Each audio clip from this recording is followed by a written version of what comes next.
I'm Aryeh Schwartz, and welcome to the Winsidr show, where it's all about the W. I'm very excited for this episode as we continue our series going in depth on each team in the WNBA. This episode, we welcome to the show Mirjam Swanson to chat all things LA Sparks.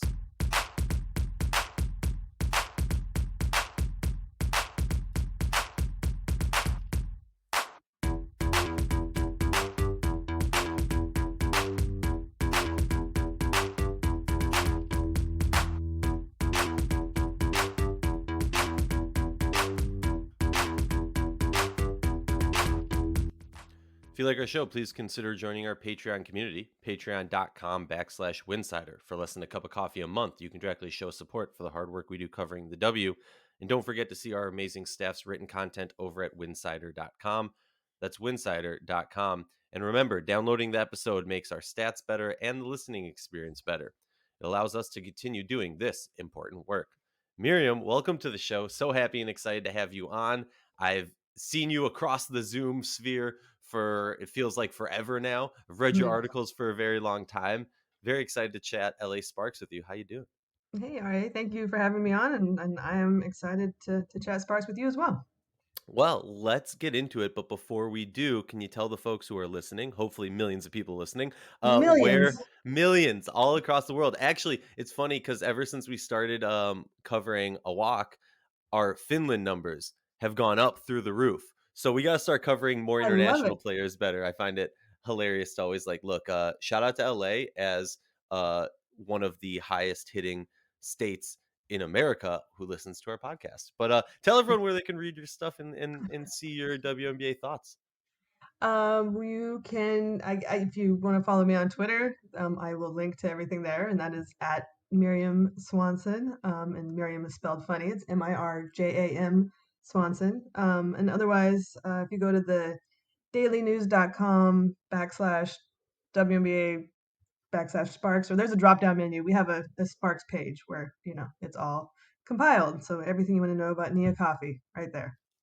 I love it, and I love that you shouted out a player who it's not just Christy Tolliver, Nneka Ogwumike, or Shanae. It's Nia Coffey, who, by the way, shout out to Minnesota. She actually Hey. went to one of my high school's rivals, and I'm pretty sure she actually went to the same high school as Paige Beckers. Yes, this is Um, true. I think so. so Yeah. yeah, and Nia comes from like a Hall of Fame list of family members in Minnesota high school sports, if correct, according to her Wikipedia page, and from what I remember from a long, long time ago, I think when so. her Yeah. name used to cover the Star Tribune. Um, well, let's talk about the LA Sparks, a very headline grabbing, intriguing offseason for them. But we're past that. We're into the preseason. We're less than 2 days away at the time of recording of the start of the WNBA season. Um, Obviously, your ear to the door, ear to the floor, whatever the term, ear to the computer, listening in on as much training camp as you can. So please share with us, enlighten the listeners and the viewers, kind of what's been going on and what's your takeaways from the LA Sparks training camp. So I think it's interesting. You mentioned the off season and that we're past that, and I think the Sparks themselves would really very much like to be past that. I don't know that the world will be past it until you know we know what this Sparks team is. Um, obviously losing Candace and Chelsea, is kind of was sort of like the defining moves of the off season. So it's going to be really interesting. But they are, they're, Derek Fisher has this identity he's going for with, this versatile, multifaceted, big, fast crew, and that defends and plays fast, and we'll see. We'll see how that looks. Um, so that's what he has in mind, and I think that's going to be it's a lot about sort of you know them defining themselves as that. So we'll see what that looks like on the court. But they, unprompted, Nneka Ogwumike during media days said, this is I've done this for 10 years and this is my favorite training camp ever. And I was like, whoa, Hmm. that's okay, and his NECA show now. So we'll see. I think it's the Nneka Ogwumike's as she goes, the Sparks will go. in a lot of ways, but it's not just her. So we'll see how this new identity looks like when it's actually being, enacted in a game. Well, speaking of a game, you are one of like the select 20 reporters in the world who have seen any live WNBA action this year. Obviously, it was a preseason game, so there's only so much you can take away from it. Was there any takeaways that you got from that preseason game against Las Vegas? Jasmine Walker was really, really good. um, which you could have just looked at the box score and like you'd seen that. But she just looked so comfortable. I mean, and just even like, those moments where she's like guarding Asia Wilson looked fine. I was really, really impressed with Jasmine Walker. Never mind that she knocked down 7 threes and just plays with a sense of belonging that like rookies don't. So that was pretty cool. Um, Speaking of Nia, the Minnesota great, she's fighting hard for a roster spot, and she's kind of like all over the place, all the time, which I know Fisher loves. So that was cool. Um, Nneka played sparingly. It looked like she hadn't played in a minute, but she's great, so she'll be okay. What are the other takeaways? Um, it was they played a lot of it was sort of getting used to the surroundings for me. They played at the LA Convention Center, which is like a big auditorium that they kind of split in half, and like NECA called it sort of bubbly, but at least it was at home. So it kind of felt it was a little different. Like I've been covering Clippers games at Staples Center with no fans for most of the season, and at least that is sort of familiar confines. So this was like a game with no fans, really loud PA system, and a makeshift court. So it was all a little weird. But through it all, Jasmine Walker sure looked good. Well, that's amazing to hear because, being the who she is, but besides who she is as the player and everything like that, like the storyline behind it of Derek Fisher kind of, putting his chips in saying, this is the player that I'm real hyped on. This is the player that we're gonna move up and get. As his like maybe, Right. first big acquisition as a GM. I think a lot of people might look at me and call me crazy when you talk about some of the other free agency moves, but like I think GMs it's kind of two things, right? At least in my mind, it's who do you bring in free agency, and then who do you draft? And you have, in my mind, a little bit more control of who you draft, which might Hmm. sound crazy, but just because free agency, it's about the city, it's about the team, it's things like that. The draft, the Hmm. player doesn't really have a choice. I mean, we're not talking about Eli Manning here getting drafted and saying, "Hey, I'm not going to play for the LA Sparks," Hmm. and demanding a trade right away. So obviously, he's put a lot of stock into her. But I'm curious about some other people in this team. Like, has there been any word? I know, Christy Tolliver and Shanae did not play last year, and NECA was hampered by an injury for Hmm. portions of last year. Has there been any discussion throughout training camp, throughout the build up to the season, kind of? And I know that Simone Augustus hasn't really seen I believe she hasn't even played in the No, two no. preseason games. But has there been any discussion, any words on that you can update the fans? Um, Neither Christy Tolliver nor Simone has played in a preseason game. Shanae played in the first one, and I think she like made a 3-pointer to start the game. Which there you go. That was the goal for the season. Um, yeah, she like Fisher wants her to shoot, and she's down to try anything new, as we know from Shanae. Okay, so that's kind of her goal is to become a better shooter this year, in addition to doing the rebounding and everything else that she normally does. Um, so yeah, but Christy hasn't played. Fisher seems to think like she's fine without the run. She's done this long enough. And they don't have like they have their first few games are pretty spaced out, so they have enough time to work on what they need with her and kind of get her tuned in. And I think he wanted to look at, I mean, at this point, he's really looking at the people who aren't going to make who are fighting for a spot, and obviously Hmm. Tolliver's on the team, so I get that. NECA played in the second game. She didn't play a whole lot, but she got out there and got her feet wet a little bit.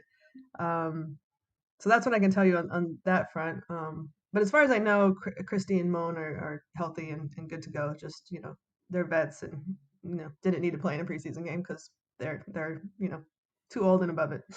Been there, done that. Totally Yeah, makes sense. I mean, totally. this team seems to be in great spirits, and I'm curious your takeaways being on so many of the media calls. I like obviously look if you talk to the talking media heads, you look at the projections of this team. I've heard and seen this brought up a few times in the pressers. Not many teams have them going as a top four team. Or sorry, not many people, talking heads, have them going as a top four team. Some, but not many, have them going as a top six team. I'm curious for you what the spirits are of this team going into the season, with not having the high expectations that is normally put on the LA Sparks by the media. I think from their perspective, I mean, one of my favorite moments so far of all these Zooms we've been doing is Rashawn Haylock, who's their new play-by-play guy, asked Nick, like, there's a lot of people, basically he brought up what you just asked. There's a lot of people who don't think you guys are gonna, be that good this year. You might not make the playoffs. And she's like, who's saying that? I haven't heard that. That's news to me. Really? which, which was her way, I think, of saying, like, I don't care. Like, Yeah. and kind of like, she obviously is hearing it because we're asking her about it, but I think she's gonna come in with like a chip that's a little new for her, maybe. So that'll be interesting. And I mean, to hear Brittany Sykes talk, it's as though, I mean, they're gonna be the number one defense in the league, and uh, quote me, scary. She said like 2 days ago when it came to defense. Um, and just, she thinks they're so athletic, and but this is all like, so they have a lot of self-belief. They think, they're going to, and I think they relish the idea that they could really surprise people. I'm sure like Derek would never say this out loud, but he's got a lot to prove, and if it goes well, like, he's got to feel pretty good about it. Of course, like, this is the preseason and everybody feels good. So, Yeah, and everyone, right. yeah, like, everyone is looking at the best case scenario because, of course, that's the fun part of sports, right? So we'll see. But I, within camp, like, they just will volunteer and say like, this is, like I mentioned earlier, like Sykes is like, oh, I asked Sykes about what Nneka said about it being her favorite camp, and before I even finished the question, Brittany was like, "Oh, no doubt, number one, without a doubt, this is the best Mhm. camp I've ever been to." So something's going right. Yeah, no, and look, winning the mentality, winning the mental aspect of it is a huge thing. And it's funny you brought it up, like, it's training camp. Everyone looks good. Like, I think I tweeted out like a week ago at some point. I was like, if you listen to the teams, you'd think everyone's coming off a championship run or like winning the finals or whatever, and that's just not realistic. But you Totally. know what? You have to have that mentality, or well, I could flip it and say, you could just have that giant chip on your shoulder of like, we've never proven ourselves, we're going to. But that's not here nor there. Let's talk about the roster. I'm just going to list the 14 players in my mind. Obviously 12 of them are set, or 12 of them are going to be on the team. A few of them are not going to be on the team, and then we'll kind of I'll leave the players who are kind of on that bubble to make the roster at the end. And I'm curious your thoughts, your insight on these players. Always feel free to jump in and tell me, hey, you forgot this player, or did you mention her? No worries. I've got thick skin. If you want to interrupt me, don't worry. So obviously, I believe Nneka and Shanae Agumake will be making the team. Christy Tolliver, Amanda Zawi B, Erica Wheeler, Brittany Sykes. In my opinion, the greatest player in WNBA history, Simone Augustus at number 7. Um, Taya Cooper, Jasmine Walker at 8 and 9. Maria Vidiva, a player who obviously the Sparks have invested a lot into, and hope, especially with the moves that we saw this offseason, hope that she can come towards the end of the season and really impact this and have a lot more playing minutes and start to grow her professional WNBA career. Then we got Sydney Weiss at 11, Nia Coffey, Orella Garantis, and Bria Holmes. So I have like Nia, Orella, and Brie as the people who are on that bubble, right? They can only Yeah. keep 12, and those are 3 players adding up to 14. So it means 2 of them can't make it. Hmm. Talk to me about this roster. What do you expect? What did I get wrong? What did I get I'm not sure about the Zakuma case. I'm just kidding. right? No, yeah, I think you have it right. I mean, well, like Arella wasn't able to join the team until this past weekend, and then even then, she hadn't gone through all the physical clearance, so because she was held out. I mean, I guess they're not going to be super forthcoming with details, but it had to do with the coronavirus health and safety protocols. So she got basically 2 days of practice to try to make a WNBA team, which I don't know is probably close to impossible. Right. Um, so, so you feel she has like already a really good story because she was projected to go so high, and then obviously fell to the Sparks in the second round. So it'd been fun to see her compete for a spot, or at least to hear about her competing for a spot since we don't get to watch. But so yeah. And then I mean, if it comes down to like a Nia Coffee versus a Bria Holmes for like the last spot, I mean, Coffee's really. I mean, who knows what's been happening at practices, but in those games, like Nia had 22 points in their opener. 22 of their 80 points against the Aces in their opener, which is pretty good. And then she started and was really active and got a lot of minutes and hit what was the final game tying shot in a tie game against the Aces and in on Saturday. Was that Saturday? Um, so she kind of showed that she belongs in the WNBA. So if it goes between Bria and Nia, like I guess the odds are Coffee.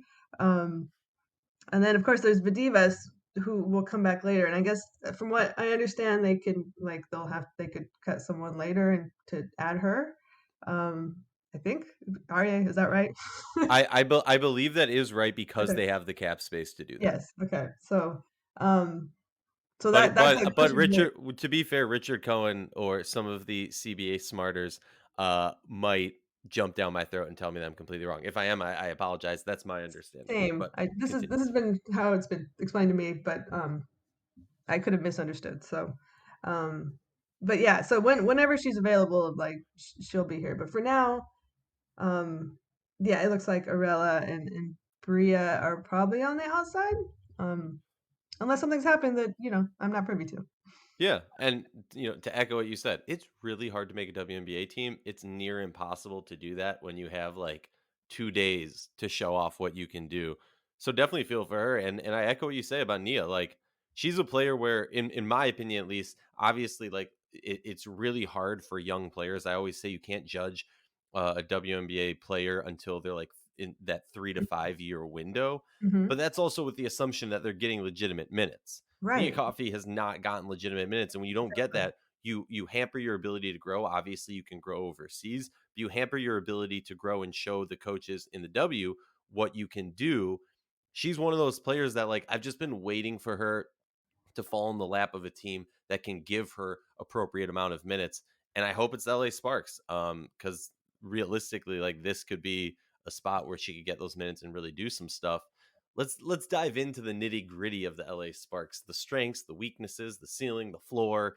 If you've been listening to our series, listeners, if you've been listening to our series, you know how it goes. We're going to talk about weakness first, then we're going to move on to strength and the ceiling of the floor of this team. Um, I'll leave this to you. If there's any of these that you want me to go first, feel free and say it. If not, I'll always pass the baton to our honored guest. Ha.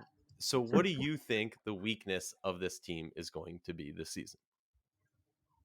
I wonder, like, offensive consistency, Hmm. I mean, they have a lot of good offensive weapons, but I'm curious to see, like, Fisher has this idea in mind that they're going to push the pace, and I would assume, like, that'd be like have a high scoring team because they'll have lots of possessions. Um, but I have faith in Christy Tolliver and Erica Wheeler and NECA, of course, but I wonder like where how it's going to balance out. I wonder who's going to be your consistent person in that, or people, I just, yeah, wonder like how how those points will come on a regular basis, if that makes Yeah. sense. No, it totally does. I took a more like you went specific, which is funny because typically I go specific and others go wide. I went a little wide and I said lack of star power. And I know a lot of people are going to say, but what about NECA, Shanae, Christy Tolliver, Simone Augustus? You're not gonna find someone who's more hyped on Simone Augustus in the world. Trust me. You're not gonna find somebody. You are a Minnesota guy. I am. Oh yeah. I bring this up all way too often, but Simone Augustus is the reason I got into the WNBA. Ah, So well, I don't I blame you. She is yeah, amazing. I'm not with you. She's the best. and I have a really embarrassing story that I will save the listeners. But if you ever want to know it, I have a really embarrassing story the first time I interviewed her. after Lynx playoff victory in DC, but not here nor there. Okay. For me, it's lack of star power. Now, you can also flip that and say they have a lot of players that have a lot to prove, right? They have a lot of these players who, Mhm. maybe weren't on the greatest teams in the past, but put up some Mad nice Exotic V, numbers. Erica Wheeler, like you say, yeah. Exactly, Mhm. and you know what? Even Brittany Sykes, I would throw that out there. She's been on Yeah. some bad teams, but she's also been on some really good teams. There, and she really proved herself, I think, last season. And heck, Nia Coffey also, right? As we talked about before. Mhm. But I do think when I look at this team, I go, just stack. When I'm thinking weakness, I'm thinking, okay, let's stack them up against some of these other teams, and we'll talk about that in ceiling and floor. But like, I just think the star power, unless these players step up and really reach potential that they have. I'm not saying potentially they can't be great and they can't surprise people. I think if there's going to be a team that's going to surprise people in the league, it's going to be them. But that's also just because of a lot of media and talking heads bringing this team down in the perception, if that makes sense, right? Because Mhm. like Yeah. when they're talked down for so long, even if you think you're hyped on a team, you're still gonna like lower your hypeness. At least in my opinion. So yeah, I think it's the lack of star power. But you know what? They have Neka Gumake, an MVP. So shut up, Aryeh. They have Christy Oliver, a multi winning champion. So shut up, Aryeh. They definitely have some stars, but when I look at a lot of the other, in my opinion, power ranked higher teams, they just lack that star power. So I see what hate you're me. saying. Yeah. Yeah, I think Yeah. it's a fair thing. Um, let's talk about strength of this team. I'll let you go first again. And hopefully I'm not just going to echo what you said, but what do you think the strength of this team is going to be? Well, I actually think, going off what you said, I think their strength is that they have, I mean, every team says no one believes in us, right? And that's your Hmm. rallying cry. And I had an editor back early in my career who's like, you can never use that quote, like, because it's so cliche. Like, just if Yeah. someone says it, you're not using it because like every team says it, and it's annoying. Um, but I think that this team can use that. I think they've been absolutely discounted. I think the idea that without Candace Parker that the Sparks are going to suck, um, is going to be some fuel for NECA and for and squad. Um, so I think, if anything, you take a group that, by all indications early on, is really, really enjoying each other, and you give them some extra juicy motivation. Um, and I think that will, as much as anything, including their quote unquote scary defense, Brittany Sykes, um, really, really drive them. And in the WNBA is such a hard season. I mean, this year will be weird, but just like it's so compact, it's so fast, um, and it's grueling, and they travel, have uncomfortable travel and everything that everybody has to deal with in the W. I think that sort of motivation will help get them through. Yeah, and I should say, if the Olympics happen, assuming as the Mhm. schedule is now, this team might actually benefit where a lot of other teams might have other players doing national team commitments and other things like that, where this team might not have as many of those players doing Mhm. that. So they actually get a nice little break, a nice little Absolutely. bye month, if you want to call it that, Mhm. and rest up and make a push for that end half of the season. I took it a little bit differently. I went in a different route. I thought speed. I mean, this team, while yes, you have some elderlies, some veterans on the team who might not be, and I shouldn't have said elderlies. I'm That was gonna so tell Simone disrespectful. Augustus you said Oh that. God, no. Um, but you know what I mean? Like you have a lot of players who are in the second half of their career, as they say. Yes. They don't have the knees they used to. They don't have the running capabilities that they used to. But then you look at some other players. I mean, Brittany Sykes is one Mm. of the most athletic players in the league. So much Erica fun to watch. Wheeler, Yeah. so much fun. Honestly, I'm just sad that we're not going to see much more of Raquana Williams and Brittany Sykes on the same team, but I am excited to see them go at each other because, Mm. in my mind, those are the two most athletic players in Mhm. the league. Erica Wheeler is just a speed demon. Yeah. A lot of these other players, I'm excited to see Jasmine Walker finally get some run. Taya Cooper's a speedster also. Mhm. Um, I just think speed, this team is going to be fast. And if you're lacking in star power, if you're lacking consistency offensively, but you play good defense and run your tush off, run hard, I think you can make up for some of those inconsistencies and some of those lacks just by effort and speed. I mean, I think this team really can make up for that. And that, do you agree? Do you disagree? No, absolutely. I think that will be key, and that's I think you've spelled out like what their goal is. Yeah, they want to play together and they want to play fast, and hopefully that will and that will be a change from what kind of relying on the star power. We're like, okay, we have Candace, let's let Candace go to work and she'll save the day, or Chelsea. Um, Now they have to do it, as a team, and they obviously the players that Fisher's brought in, he wants to go and push and do it fast.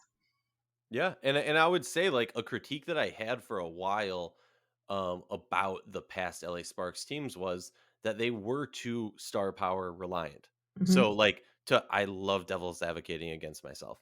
Um, it's arguing myself is like the greatest thing ever. It's like playing self You're chess. never wrong, but you're always wrong. I like it. Exactly, and you're always right, and you're never right. Yeah. Yeah, but when I looked at this team for years, I mean, I remember sitting in DC. I keep shouting out DC because I live here. But I remember sitting in DC after the Mystics beat LA Sparks, and the press conference was Candace and NECA. And throughout many of the questions, a response that kept coming up was like, for us to grow and hit that next stride and continue the Sparks greatness, it's on the shoulders of Chelsea Gray. Mm-hmm. And at the time, I viewed that in the sense of like, this is amazing. I agree. She needs to grow and hit that next step. Hmm. Now, when I look back at it, I go, well, that's, in my opinion, obviously, that's just wrong. Which you're putting way too much on her when you have a star studded team. You should be evenly taking the load. Obviously, one person's going to take it a little bit more, but you Hmm. should be trying to even it out as opposed to putting it on a player and saying, hey, you need to get to that next level, that MVP caliber level. Hmm. Otherwise, we're not going to make it. Hmm. And now looking back and now looking at this team now, I can't help but think how more successful this team would have been if their mindset was shifted a little bit more of evenness throughout these three superstars, these three MVP caliber players. So that's my take on that. But Yeah, let's yeah. talk ceiling and floor of this team. I'm going to go first because sometimes I go a little bit further, a little bit more of a quote unquote hot take, which I think leaves you the ability to either rail me back in to reality, back to the world, or you can say, Aryeh, you're crazy because you didn't go far enough. Um, Okay. so I'll leave that up to you. Ceiling and floor. Uh, my ceiling is, and don't hate me for this, the 6 seed.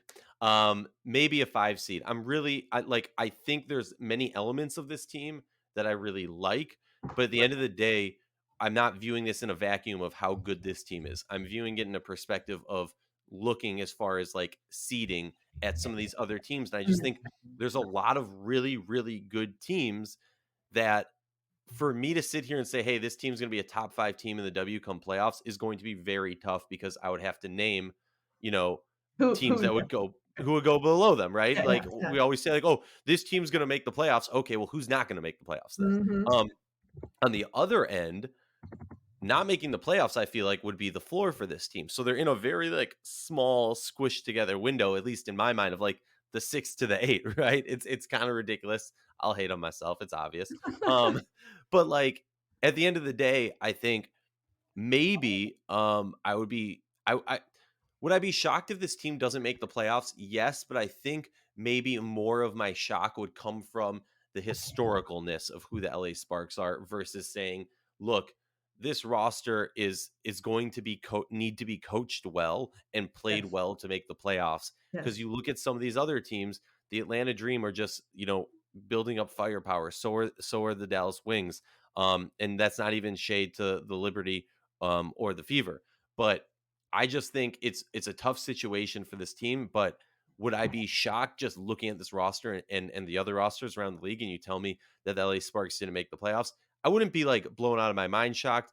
I'd be shocked in the sense of they've done it forever. Mhm. What are your Yeah. thoughts?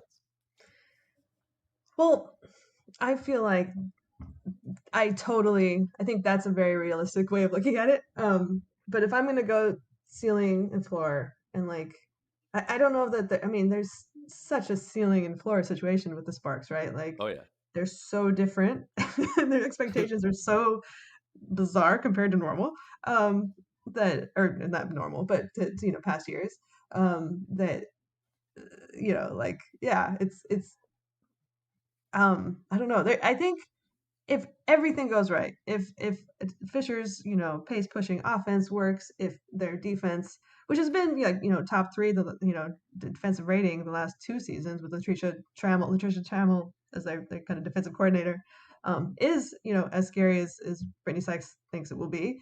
Um, say Jasmine Walker is like turns out to be a star, as a rookie, and Shanae, turns out to be a sniper from three or whatever. Like if everything goes right, ceiling, I'll put them in the semis. I'll say they can make it to the semifinals of the playoffs. Of course, the floor. What if none of that works? What if, like you said, like this kind of team has to be really well coached? It has to be, also has to be healthy. Also has to, kind of really develop this what they're doing quickly. And they have so many new pieces, and what if it doesn't come together for their first few weeks? And they've got a tough schedule to start with. Like basically, they just play the Aces in Chicago a bunch to start. So, if it doesn't gel quickly enough, then not only do they not make the playoffs, but maybe they're in the bottom four. So like, um, yeah, it's I think the ceiling and floor is like pretty high and pretty low. Hey, I don't disagree with you on that, and I appreciate the detail of it. Our final area of discussion has to be a key player, and I always define key player as that player who I don't know why I just got a car, so I think of it in like a gas pedometer, whatever thing of like what moves the needle closest to the ceiling, or what player moves the needle closest to the ceiling versus closest to the floor. I will give the floor, pun intended, to you to share who you think that key player is going to be, and that way, if you pick my player, I can quickly adjust while you explain your reasoning. Well, clearly it's Simone Augustus. No, I'm Yeah, no, obviously, yeah. It's funny well, how many people will like, Aryeh, how can you be so low on the Sparks and you think Simone's the greatest? And I'm like, because I'm also realistic and like hard. So, all right, yes, sorry, go. and hard for Minnesota. Yeah, Um, um, I think. Well, you're in DC. I think Christy Tolliver is their key player. I think the I like whole, that. yeah, you forget so and so is a bucket. I think people have forgotten that Christy Tolliver is a bucket. I think that she hasn't played in a year. The last we saw her, even though she was sort of dinged up, she was pretty huge in winning a championship. Yeah.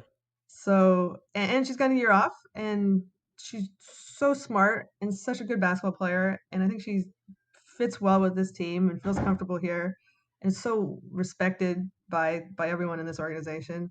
But is also just a gamer. Like, how many big shots has Chrissy Tolliver hit? And she's two championship pedigree twice over.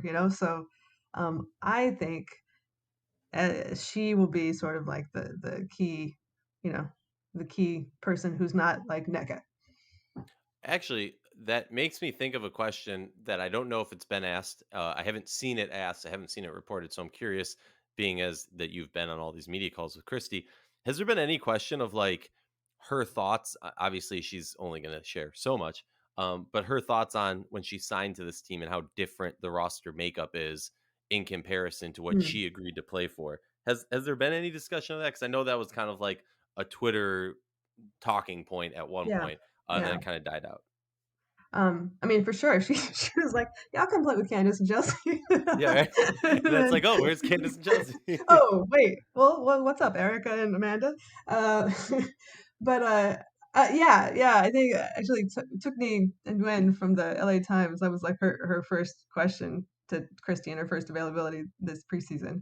And I think I don't know. I'm trying to remember exactly what she said, but basically her thought was, "No, this is good. I like this." I think she's spoke really highly of Erica Wheeler, and of Derek Fisher and of what they're trying to do. And like everyone else who's talked to us, albeit being the preseason, is really high on what they're doing. So yeah, she seemed not crestfallen by the fact that she's playing with such a different team than she signed on to play with.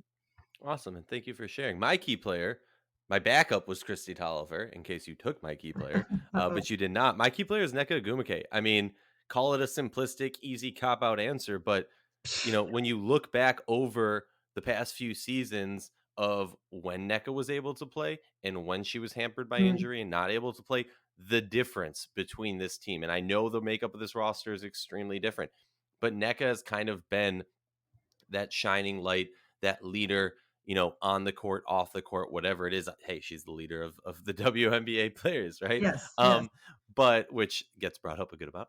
But I want to focus on her gameplay. I mean, like, she's an MVP.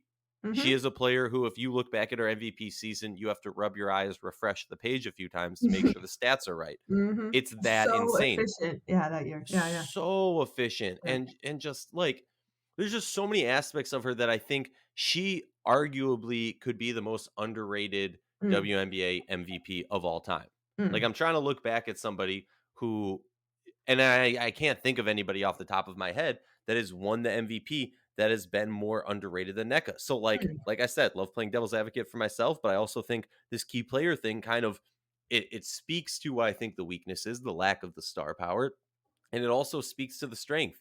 Nneka, okay, she's not a sprinter, but she mm-mm, ain't slow. mm-mm, She's not that typical big who struggles to get up and down the court. She is an elite athlete, mhm, like so many players on this team. So for me, it's Nneka. I mean, she's going to move that needle back, forth, and sideways depending on her mhm. play. So I'm very excited for that. I am very appreciative of your time, Miriam. I know you're busy. I know you're covering like 15 different sports and 15 different teams and everything all over the world, and you got a family. So I tip my cap to you. I thank you for your time, and I want you to remind everyone what your Twitter handle is so they can make sure to be up and studied on everything you do. It is at Mirjam Swanson. So at Mirjam. So at Mirjam Swanson. And come say hi there. And if you ever come out with a jam line, I would buy it. Just saying. That's a new one. I'll put that on the list. Yeah. There we go. I'm glad it's not like what everyone says to you. Well, let me remind everyone, Winsidr is your one-stop shop for all WNBA news and conversation, but we can't do it without your help. Become a subscriber at patreon.com/Winsidr. For just a few dollars a month, you can help grow the game.